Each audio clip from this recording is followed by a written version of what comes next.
Race Coalition.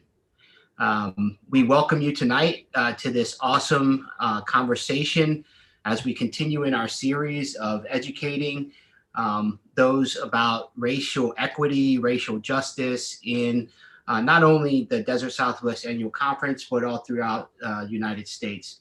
If you're familiar with the Race Coalition, it stands for Reflection, Action, Courageous Dialogue, and Engagement.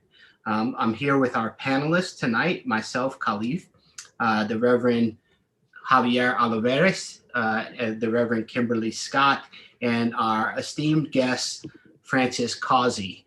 We'll get to her in just a moment, but for tonight, we are going to study or talk about Frances' film and the impact of racism from the very beginnings and its roots in slavery in the United States up into our modern context.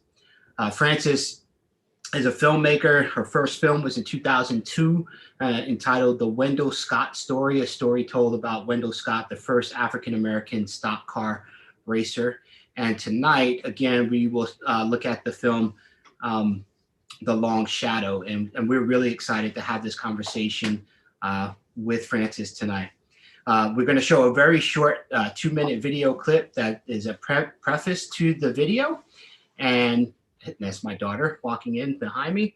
And she was excited that I was having this conversation with Frances tonight. She watched the film with me. So we're going to show you a very short video clip, and then we'll get right into the conversation with Frances. We're so thankful that she's here tonight.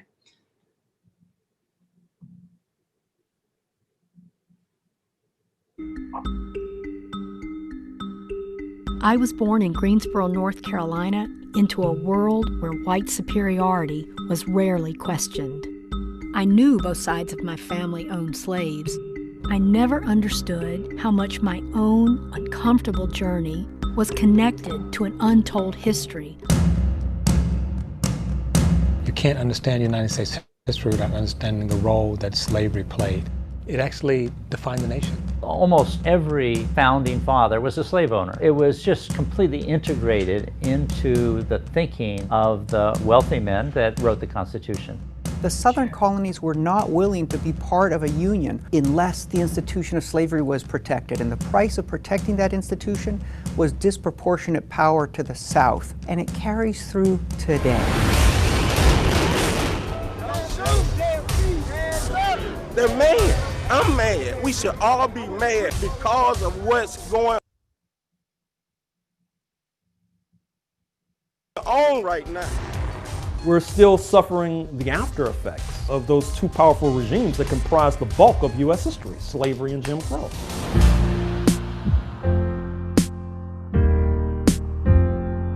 This culture is still punishing and penalizing Africans with no attempt to connect the dots between slavery, Jim Crow, and the present. It's criminal. We had it exactly backwards in terms of the Negro problem. We have a white problem in the United States, and it's reflected in our politics, the way we do our economy, and the way we think about ourselves.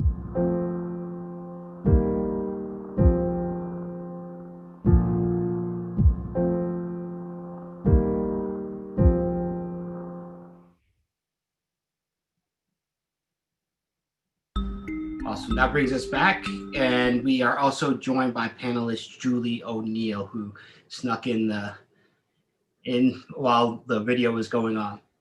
So tonight's format will be you'll hear many different voices asking questions. Those who are on the Race Coalition, we came up with some questions, but we also invite those who are in the room to put their questions in the chat, and we will address those questions to Frances as well. So without further ado, welcome Frances. Hello, and thank you for being with us tonight. It's my pleasure to be here, and thank you, Khalif, and all the organizers, and Jerry Haas. Can you hear me? Yeah, we can hear you. Okay, great. Thanks to all the organizers, and for Jerry Haas, for my neighbor, for kind of getting this ball rolling. So it's great to be here, and thank you everyone for being here. So Francis, like Khalif said, we are so thankful to have you here with us. We have been doing the Race Coalition here in the Desert Southwest, have been doing some hard work, but good and necessary work, and we're learning so much. A lot of what we, most of us lack has been the historical background. So can you just kind of tell us how the idea came about for this film and about the process for creating this film?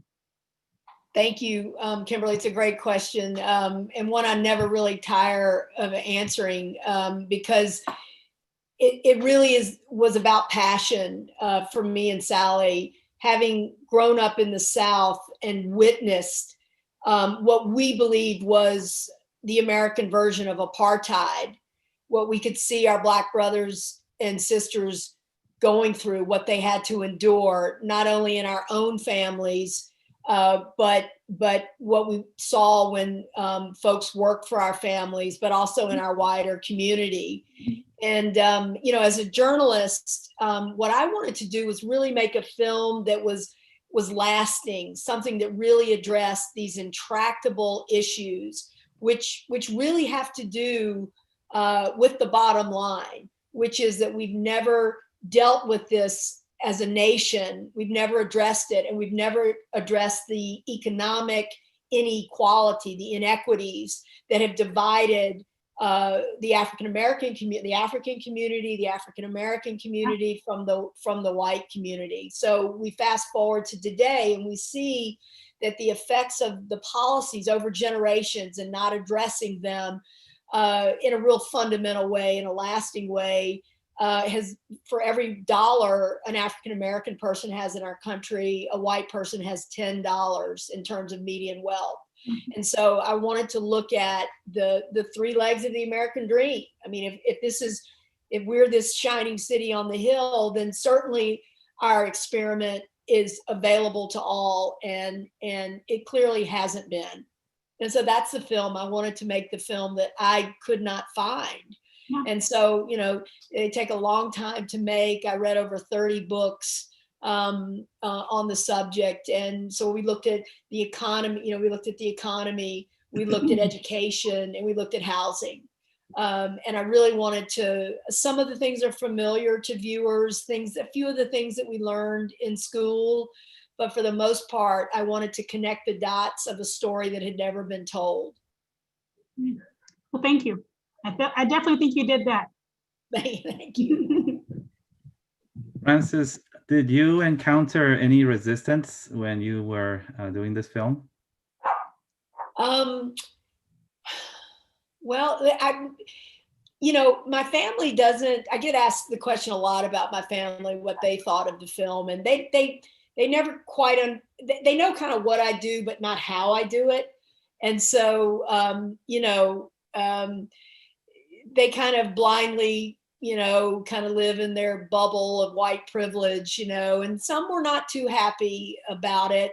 But for the most part, they were supportive. We did run into distribution issues, for instance, with some PBS programmers in the South. But in terms of making of the film, I'm an completely independent producer, and director, so I go off and do my own things, and I'm really lucky in that regard.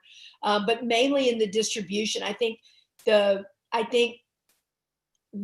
lot of what's said in the film threatens the very founding of the country, and I think some people have a really hard time with that, and I understand that. But one of the things I'm also proud of and recognize that no one's ever questioned the film has been seen by 80% of the country on PBS, and never once has anything been questioned in terms of facts. And so these are very hard truths. And I think what's happened with Mr. Floyd's death has opened up a different kind of dialogue. And of course, we've got to keep that momentum. I know we're all tired and fatigued as a nation, but I do think we've gone beyond the turning point. We can't go back.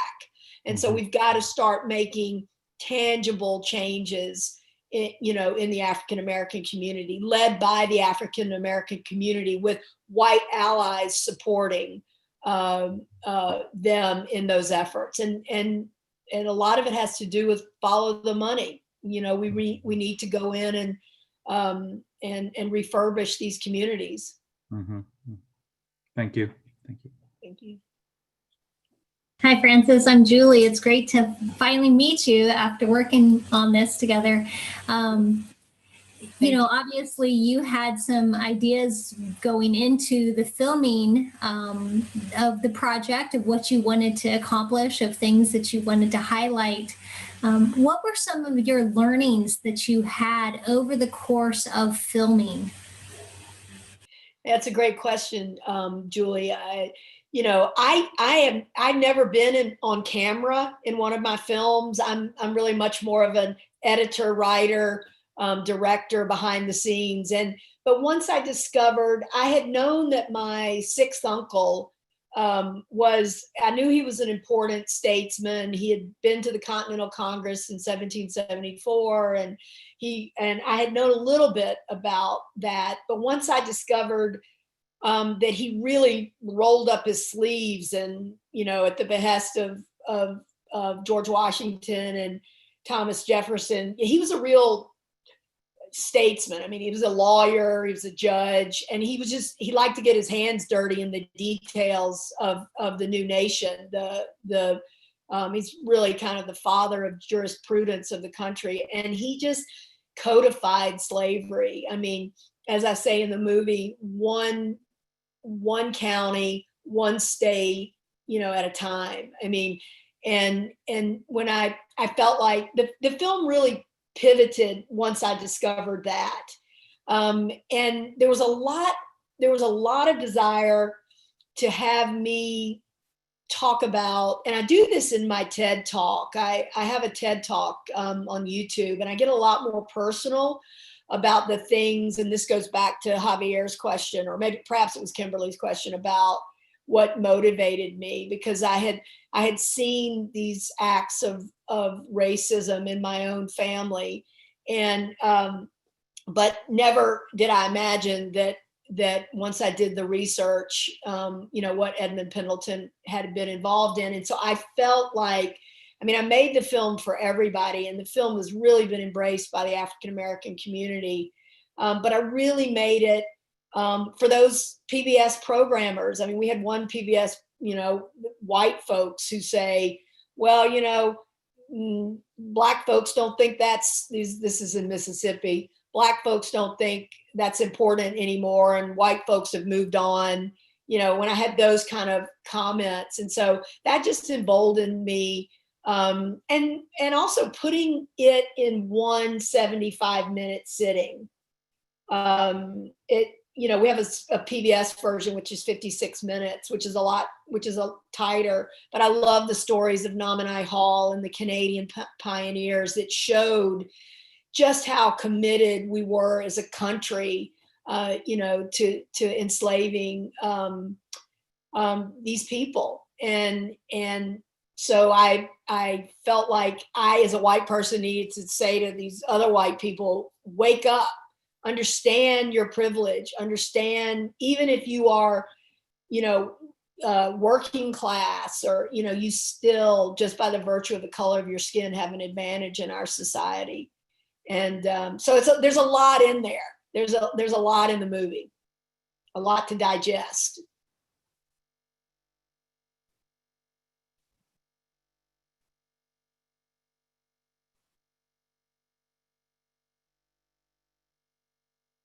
Oh, did we lose everybody? Can you hear me? I was trying to unmute myself, and oh, good. So like, you know, that Zoom thing that we do, that we stay muted and unmute one another. yeah. Yeah, you were saying that there is a lot to unpack in the film, and I'm so thankful for the ways that you did that so diligently and respectfully, trying to get at the core, the source of many of these issues. One of the questions that I had is, what stake do you believe that white people today in modern era have in the systemic oppression of people of color? Like, in maintaining those systems of oppression, right? We talk about how slavery was this institution which at the time white folks had some stake in maintaining that so that they could further their riches and liberties, if you will. What do you think that we have a system now where people are still benefiting or there's a stake in systems of oppression, and what do you think about that idea? Right. So so none of us here on this call or on this Zoom, own slaves, or probably many on this call didn't have ancestors who owned slaves, right? And so I obviously benefited enormously over the generations from the building of wealth that pivoted off of this very malignant system. And so, but I think we're at a place, Khalif, in our society where we need to recognize what has happened and the consequences of what has happened. And so the issue of slavery and Jim Crow and the impact that without question is still with us today, right? Just Social Security, right? So the South made sure, the organized political South made sure that African Americans did not get Social Security for the two prime Black vocations of the era, sharecropping and domestic service. Well, that's how the middle class was built, off of housing and Social Security, right? And so if you perpetually deny those things to African Americans, they're gonna show the effects of that. And I think so much of the problems that are happening in the African American community are really generational poverty, no transfer of wealth, right? So, but most importantly, if you aren't a hypocrite and you believe in the values of this country, the impact of slavery and Jim Crow is an American problem. It's not one that just the African American community should bear the brunt of. And so what I'm encouraging people to do is there's a committee, it's HR 40, a reparations bill. Let's form a committee along the lines of what South Africa did. Let's raise this issue nationally, profile it, right? Have a commission, have hearings every day that the American, and make it have meaning and gravitas so that people will tune in and this is an issue for all Americans. And you just can't continue. You cannot continue to oppress a people and not think that they're not going to be terrible wounds that are really going to disrupt our society and create more chaos. And so together, collectively, we have to come together and decide it's an issue of national priority. I mean, we did it with the Kerner Commission in the 60s, but we didn't enforce that. And see, this is where it gets tricky, right? Because people, I've given enough talks after screenings and stuff where, working class whites come to me and say, well, where's my privilege, right? And I just ask them to think about, perhaps an African-American mother sitting next to them who worries that her son just wants to go out and, go to a movie with friends, and the, disproportionate police brutality. These are things that have not been addressed over generations. And quite honestly, I think it's a lack of information. I think there's probably honestly 25-30% of the country that just believe that in white supremacy, even though that's a false notion. It's completely erroneous and false. It's a concoction. It's been engineered. But I do think there's a huge percentage of the country that if they understood the history, and of course this gets back to education and why it wasn't taught properly. And again, you have these generations of people that kind of blindly go along thinking there aren't issues until it becomes an issue. But we can continue to apply that pressure and make these voices heard. And make this history known, and more importantly, how it connects to our present. And if it's so obvious, but I've I've spent the last 5 years, 6 years of my life studying the issue.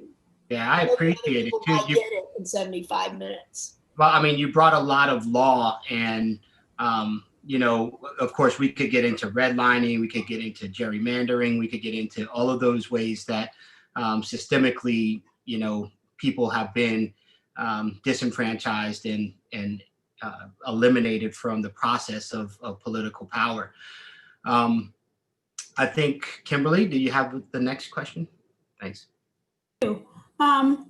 I love really seeing, Francis, the diverse voices and historical perspectives that kind of brought the whole story together. And it seems like it was done with a real intentionality, right?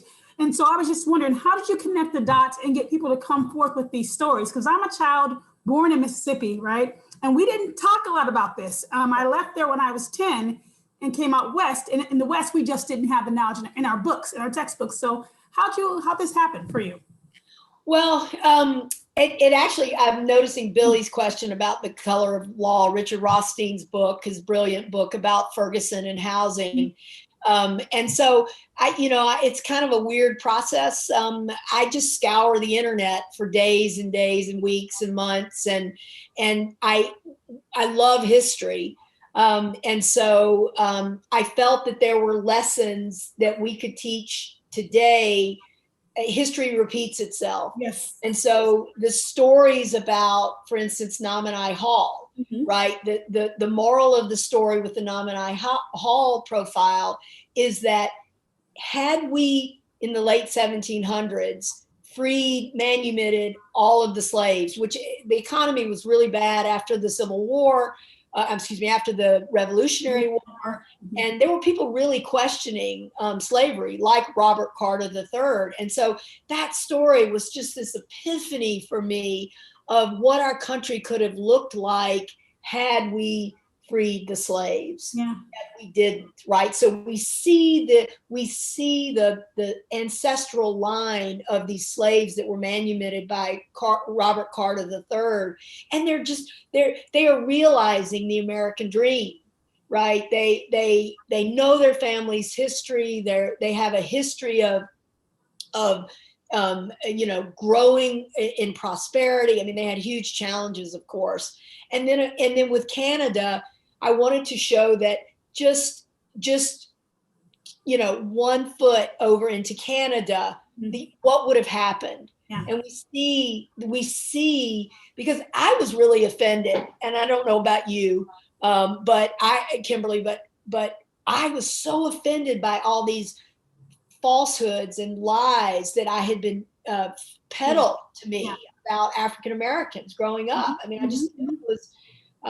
was just all a bunch of crap, And so that's why I chose Nominee Hall and why I chose the Canadians, because it showed when given opportunity, and this is still as true today as it was in the late 1700s. If given the opportunity, the same opportunity that white Americans were given, African Americans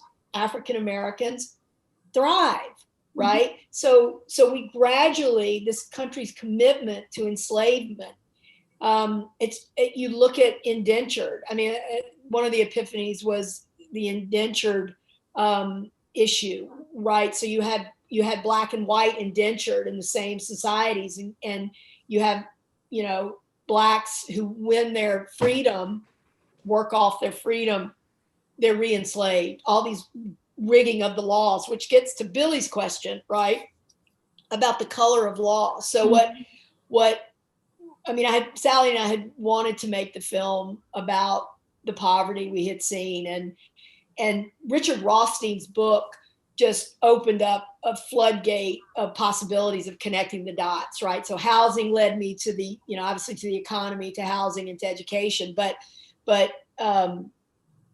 if you look at that community of Ferguson, and I sat there night after night watching Ferguson ablaze, and my old network, CNN, just completely fumbling to try to explain the context in which this was happening. Yeah. And I stumbled across Richard's book, and it was the history of Ferguson, right? And the history of Ferguson can be really illustrated or exemplified in the municipal court system there that had been taken over by a private corporation to try and get as much money out of folks as they could. So they're rounding predominantly African Americans up, arresting them for these dumb offenses, spitting or, selling one cigarette like Mr. Garner in New York. I mean, just this crap, same kind of rigging of the same laws that we did throughout our history. These are no different, right? And so they were trying, and so what happens is, as we know, when you get arrested and you can't make bail, it just affects the whole social fabric of that particular family, right? And so you have really in Ferguson, you have a confluence of everything coming together in a community that just could no longer handle the pressure that it was under. It was really it was about white flight to the suburbs and the jobs following them and all that. So that was Billy. That was why Richard was in the film. And of course, he talks about, a lot of people don't know that we really didn't have housing the way we think of housing today, really until the 50s after the war. And we had returning heroes, Black World War II heroes that couldn't buy into Levittown, right? So you have the federal government, up until World War II, for matters of morale, Black and white lived alongside each other, right? In the 30s and 40s, right? And so everything changes after the war is over. And you have the federal government resegregating housing. And so one of the things I hope that comes across in the film is that every time African Americans make advances in our society, whether it's during Reconstruction, whether it's after the Civil Rights Act, we grow tired of this advancement, or we don't. And the same thing potentially could happen now, right? If we aren't on the vanguard of keeping this fire burning, of the need to fundamentally change, the circumstances of a majority of African Americans. It's not to say that, I don't mean to say that they're just enormous success stories in our country, but I think with African Americans, and I don't mean to take away from that at all. And there have been a lot of great changes that have happened, but we still have way too much poverty. We have way too much effects of that. Thank you. Francis, in the film you mentioned that white male Christians dominated the culture in the 1600s. In the United Methodist Church, in our denomination, we are predominantly a white denomination, 97% white.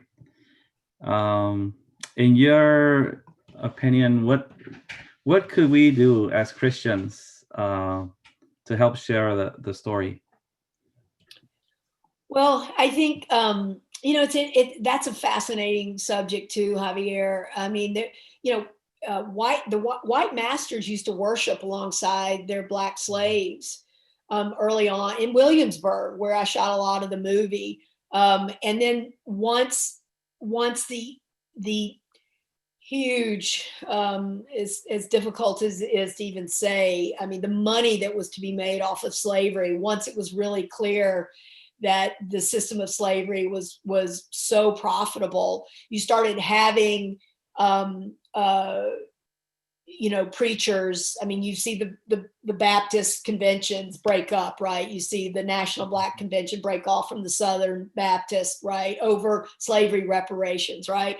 And so to answer your question, you're doing it, right? You have to, and I was on the last week I was on with Murray State or Murray, Kentucky, same situation, Presbyterian church, right? So I think you have to get politically involved. I think you need to raise from the pulpit these issues. It's like you need to support, reproportioning city budgets. The biggest budget in any municipality is the police department, right? Nobody's talking about defunding. I don't want to take away from Black Lives Matter and how they raise the profile of the issue, but we all need, African Americans need public safety as much as, and deserve public safety as much as whites do, right? So we need to reproportion city budgets to do more community policing, right? And get away from all this heavy tactical gear and all this militarization. So supporting issues, supporting politicians, raising those issues with your county supervisors, I mean, I think it has to do with policy, right? And policy comes from politicians. And so I think you really have to talk about that. I mean, and as well as going into, making an effort to be, I mean, as Dr. King said, the most, the most segregated hour in America is 11 o'clock on Sunday morning, right? So I understand the challenges. And so ultimately, groups like, there was probably the proudest moment of this whole process was 2 African-American women came to me and they formed a group called the Together is Better Alliance.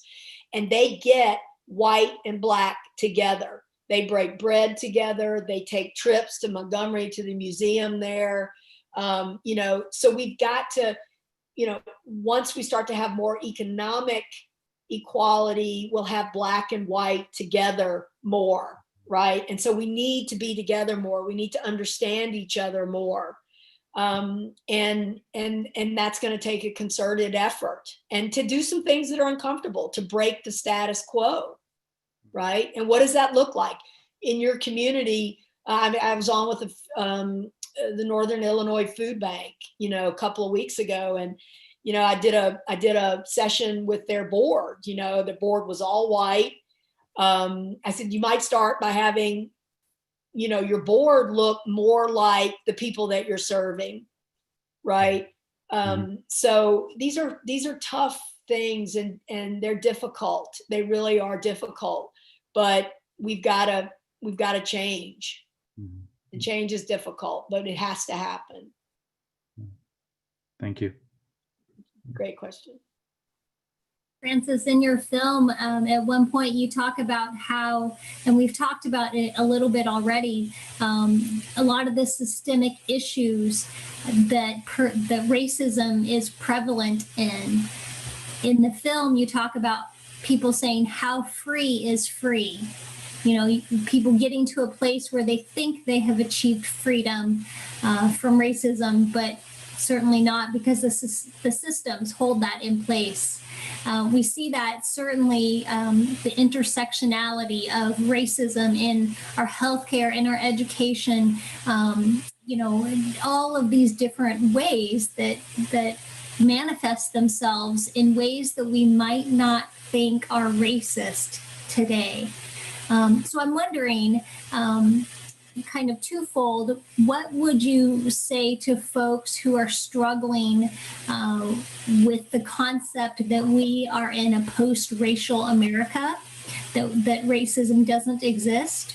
And then the second question is, how do you see some of the nuances, not only with or between African Americans and white people, but also nuances of racism, such as very prevalently like COVID-19 and Asian folks right now, other dynamics between races that exist that also are perpetuated in these systemic places. Right. And, and I almost put a disclaimer on the film saying, there's racism against, First Nations people and Asian Americans and Mexican American, Latinos, and those issues deserve their own films, quite honestly.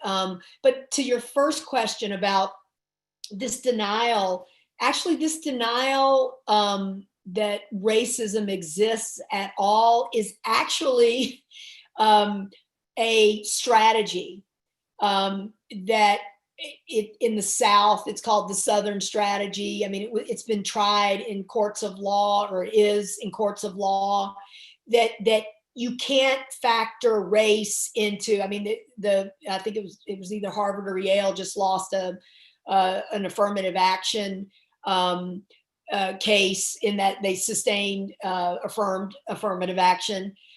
So this is actually a strategy that was started in the 50s about saying, oh, you can't, you can't put race into factoring in things. Well, you can't avoid race if you've never, or you can't pretend that race and the implications of racism aren't there and the effects of racism aren't there if you've never dealt with it, right? And so if you think that racism doesn't exist, then you've either put your head in the sand, you don't care, or you're just not seeing things as they really are. And again, that's the reason I made the movie, right? Is to connect the factual history.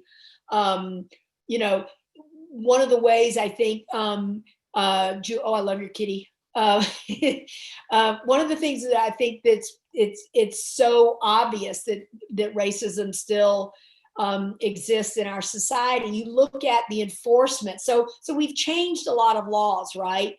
But you go, like, one of the things that needs to take place is we need to go to resource-rich school districts and take money from resource-rich school districts, right? Because money for education comes from property taxes, right? And so if property, I mean, you have wealthy African Americans living in predominantly Black neighborhoods with property values that are much less than they could afford a lot more, but they don't want the hassle of going to live in a white neighborhood, right? And so you have school districts that won't give up resources. Not me. You have white people saying, not me. I'm not going to give up resources for my child, for a Black child.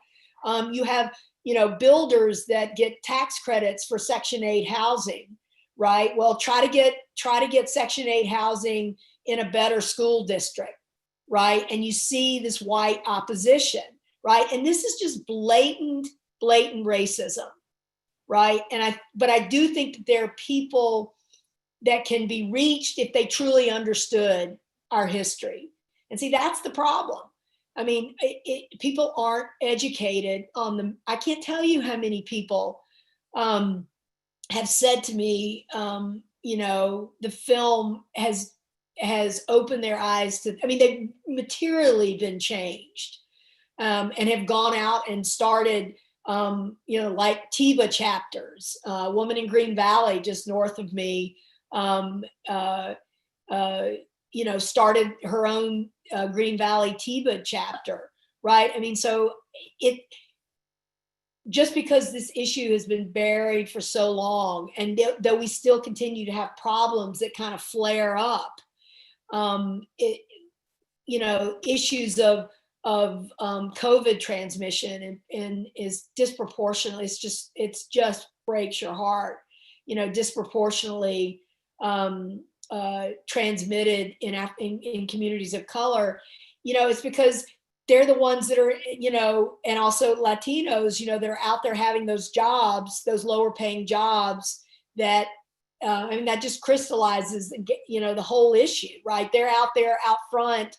A lot of this has to do with the economy. I encourage all the viewers here to look at my film. It's on YouTube for free. It's called Heist: Who Stole the American Dream?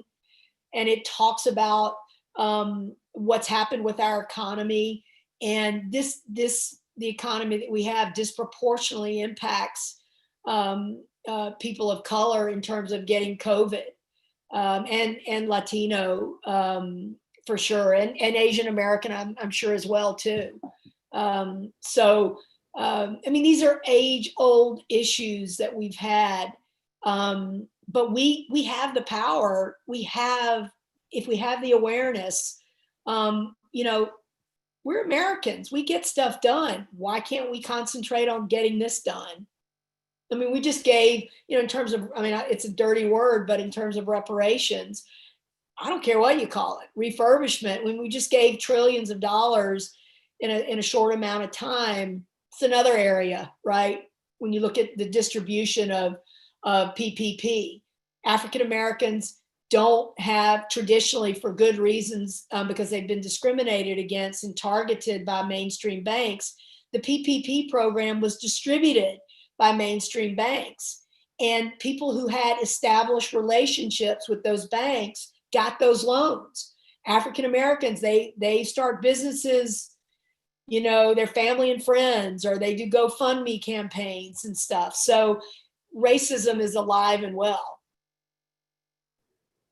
Yeah, thank you for that. And, you know, you alluded to in your answer kind of our next question, and that is, as we see over time in our country, and certainly someone who has studied the history of our country can see that there's been an ebb and flow of, you know, outward and overt racism, and then kind of hidden and covert, and then, you know, and we kind of go back and forth. What do you see as being different in this time period as opposed to those in the past where we have, you know, seen white supremacy, you know, go underground or kind of disappear from the public eye, to now in terms of how we move forward in this country? Well, I can't think of a more important figure in our life right now than Stacey Abrams. Yes, an amazing woman. I mean, look what she did. Look what she did just by sheer will. You know, flipping the state of Georgia. I mean, so this all has antecedents, right? So you have a solid, you have a South that organized politically and stayed incredibly intact around the idea that white was superior to black, right? And that she flipped that, and she got African Americans out to vote. And more importantly, they felt that they had a stake in voting. I mean, that's the nuance, you know, that's so important. It's like, and I hope and I pray that they feel the power that they just exercised, right? I think, you know, there's been such purposeful disenfranchisement, obviously, you know, like, I mean, I think there were 1.2 million felons in Florida that could have voted, and only about 40,000 of them were able to, right? And so, but that issue has been raised. I mean, the consciousness in our country, let's be really clear, has been raised enormously over the last a couple of years, right? And so we are in a different place. But you know, I mean, I was getting gas at Costco the other night, and you know, an African American woman she had a T-shirt on that said "Protect Black women at all cost," you know. And I said, I filled up my tank, and I said, I love your T-shirt. Stay safe. We're with you. We've got your back. You know, and just expressing support for African Americans. You know, I don't care if it's fleeting like that. I mean, I'll probably never see this woman again. But there was a wonderful exchange between us. There was a connection as human beings that we had with each other, and that's the reality. No one is superior to anyone, and that's the great promise of our country, right? And so a rising tide should lift all boats. And so we just have to roll up our sleeves. We know what to do. We have to get people in a mindset where they will come along with us. Awesome. Thank you. So then with that being said, you know, as a former educator, one of the most upsetting things, my area of focus was on equity, racial equity and diversity in education. And the most frustrating thing was that we all knew that our textbooks, our history textbooks, you know, so much about what we teach our students, it's not accurate, it's not correct. So how do we take this, all of what we know, because a lot of us are now more conscious about it, you know, because I have, you know, older folks in my community now who are upset they didn't learn certain things, that they didn't know. So what's the next step? Because we know where all the book publishers, most of the book publishing companies are. Texas. Yes. So how do we make that next leap to get those type of changes, you know, made? In your churches, with your congregations, I mean, I can't tell you how many people that I've spoken to who said, I am looking at my child's textbook and I'm going to my school, to my teacher and saying, this is not okay. The PTA is an enormously powerful body. I mean, they are incredibly organized, they're incredibly motivated. Go teach your congregants, say, listen, if your children are being taught a bunch of hooey, there is pressure on the Texas School Book Commission. Yeah. I mean, they're feeling it. I mean, I think when they cast, slavery as a states' rights issue, that triggered a whole, activism. So they are feeling the pressure. But each parent who has a child, 7th grade through 12, this is not okay. I mean, go to your school superintendents. I mean, it's really challenging. I mean, in the little community north of me, Sarita, I had a woman who was an advocate for the film, and she tried to get the Long Shadow shown in the school district there. And I personally know the superintendent. I actually interviewed him for another piece I did. And he said, oh, it's too controversial, right? Well, I would think maybe he'd have a different take on it now. It's not controversial. There's nothing in my film that is controversial. My film is a connecting the dots of the facts of this history. It's just that we've been so brainwashed into thinking that this is not an issue, that it doesn't impact our culture, our society, that we don't even know sometimes that we are what we are, right? Yeah. And I think that's through this willful ignorance. Yes. And that time has passed. And I love the book, Khalif, you were talking about white fragility. Of course, I love that book. And what I love about what she does there is she says, this is not gonna fly anymore. We're gonna have some straight talk here. This is not gonna work anymore. Why you're fragile has no base in reality. So it's the white gloves are off. Pardon the pun. Yeah. I mean, we've got to roll up our sleeves and have these difficult conversations. Yeah, which is, like you said, difficult, right? I mean, each of us in our own ways, in our own leadership capacities, are teaching as best we can. Even this coalition is really about bringing education and action and engagement to the forefront, and yet we're always met with that resistance, right? That everything is fine here, nothing to see here. We don't need help. We're good, right? We don't have racial issues. In fact, I was watching some program last night. They were and not to harp on the South, but they were in a deep South, I think Mississippi. They were going through a town, and a Klan rally was going through the town, and the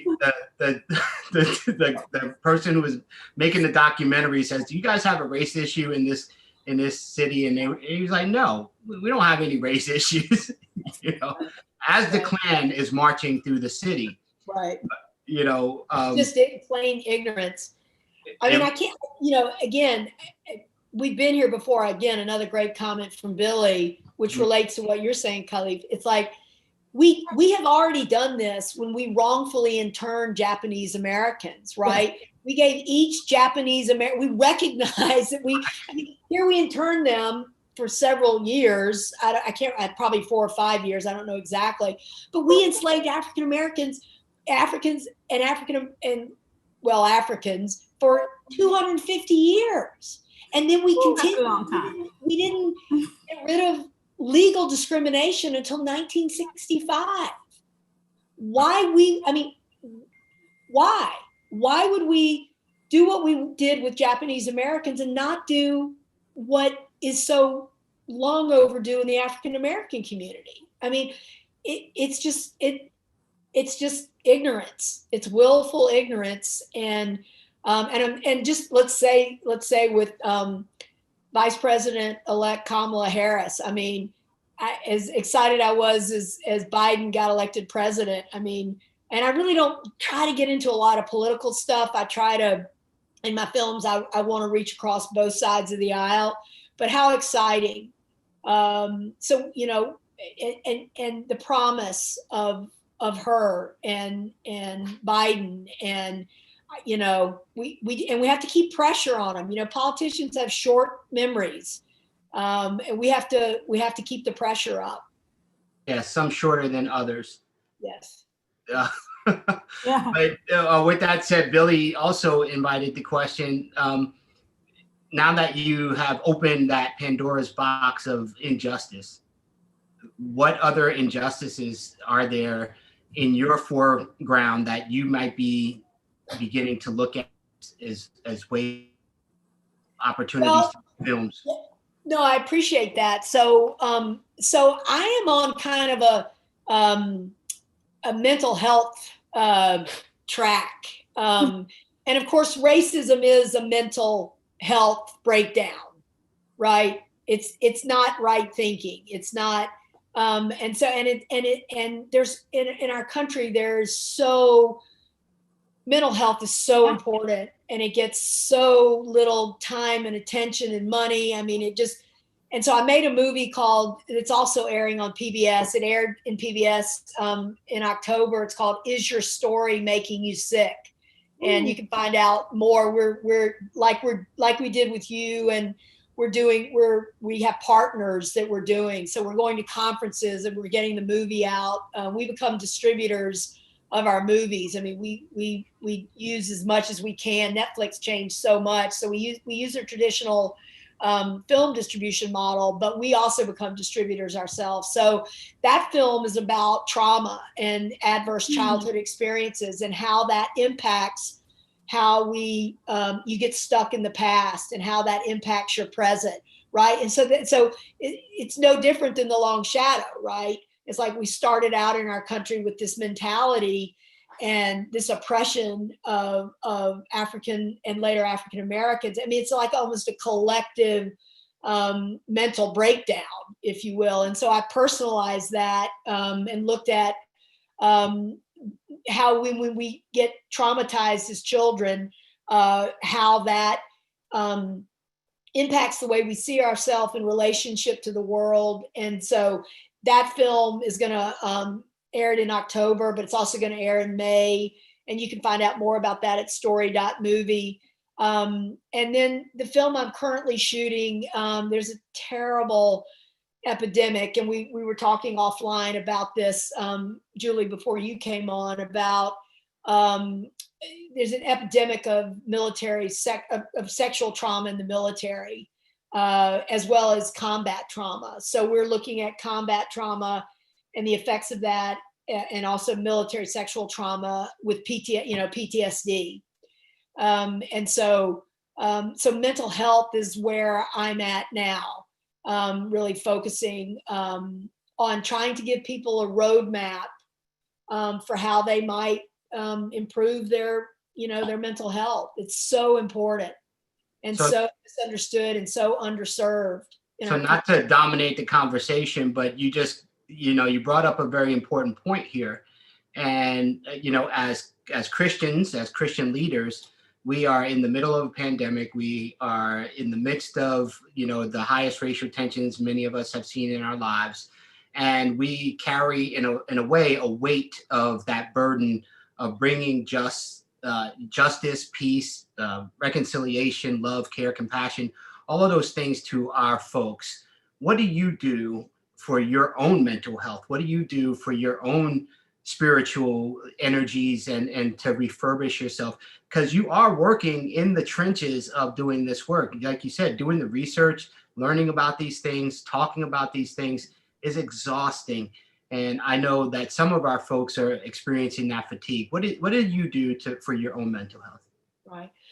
Well, I'm kind of a workaholic, so I have to first of all take time away from my work. And I'm so lucky. I have a couple of horses, and I love horses. Put me in a completely different space. And I know a lot of people don't have access to horses, but but if you ever get a chance to hang out around a horse, please do so, because they put you in a completely different space. But I'm doing what a lot of the country does. Khalif, I stop and I think about my thoughts. What am I telling myself, right? So I guess that's mindfulness, and I don't do the humming and chanting, and I sit quietly, but I've always been, ever since I was a little girl, I've always questioned. I question things in my own in my own family life, the things that I consulted my gut, and I don't think I called it that when I was 6 or 8 or 10, but I didn't accept things that didn't feel right with me, and so and that definitely led me to become a journalist. But I do it in I am always constantly scanning my thoughts. Is that true? And this comes so much from my career, right? Is that true? Or is that something I'm telling myself? And if I'm unclear about that, I follow my breath. I follow my breath, and it's like, and almost always, if I am in a very difficult place, or why do I think that? And it almost always goes back to the past. And it's something that's unhealed from the past. And that's what Is Your Story Making You Sick is about, right?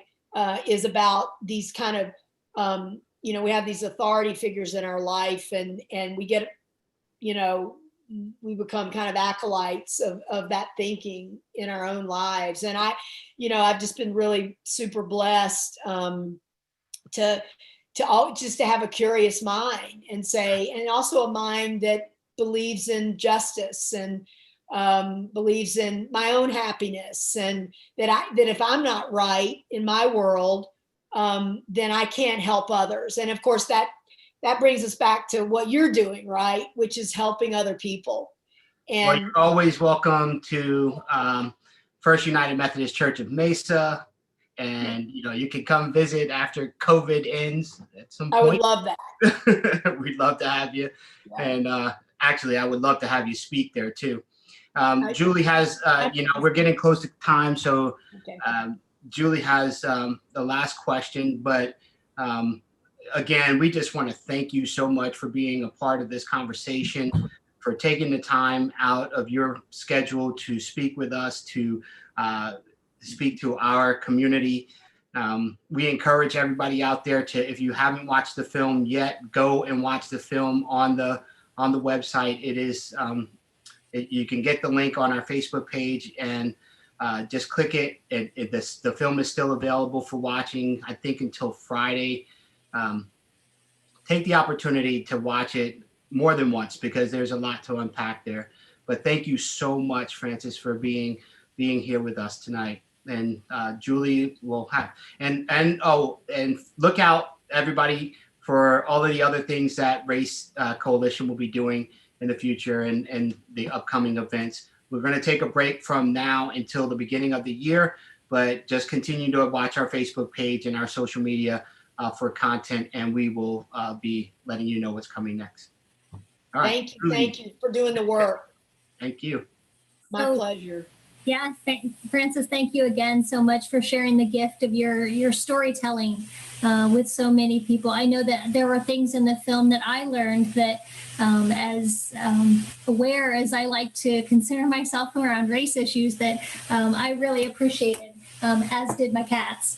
But I think one of the things that I really appreciated about the film is at the very end, you raised the question around how we sort of missed the point in not focusing on the hope and the positive things that can come from true diversity. And I know I didn't totally phrase that exactly as oh, you did. You nailed it. What do we have to fear? Right. So I'm wondering, as a people of faith, what can we do to continue to encourage more of the hope that true diversity, as you envision it, can bring to us in our own personal lives and in our society? Well, we're not whole until we're all whole, right? And you can't give away what you don't have. And so if you're struggling with this issue of racism or you don't believe it exists, then you know that might be a starting point.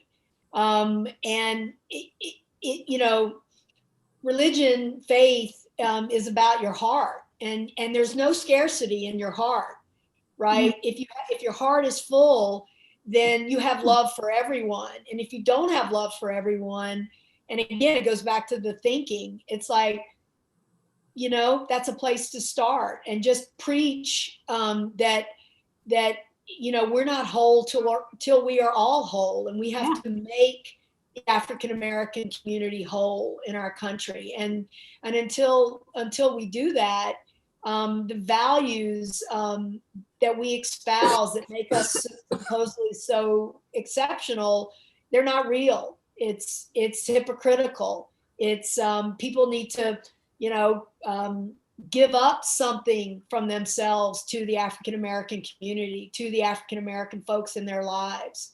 We owe it to them. We owe them that. Awesome. Thank you so much. It has been such a blessing to have you here with us. If there's anything that we can do to help promote your film, please let us know. We'll have it posted on our social media sites and so on. And again, you're always welcome to, you know, a conversation. If you I know that you're busy, but if you have a free moment, you say, hey, let's set up a Zoom call. I got something to speak about. Let's get it together. Absolutely. But don't be strangers. Please reach back to me if there's something to develop within your congregations and you want to continue the conversation. I'll always be there for you. This is a lifelong endeavor for me. And I'm just 57, so I've got some time. I've still got some legs. Yes, yes.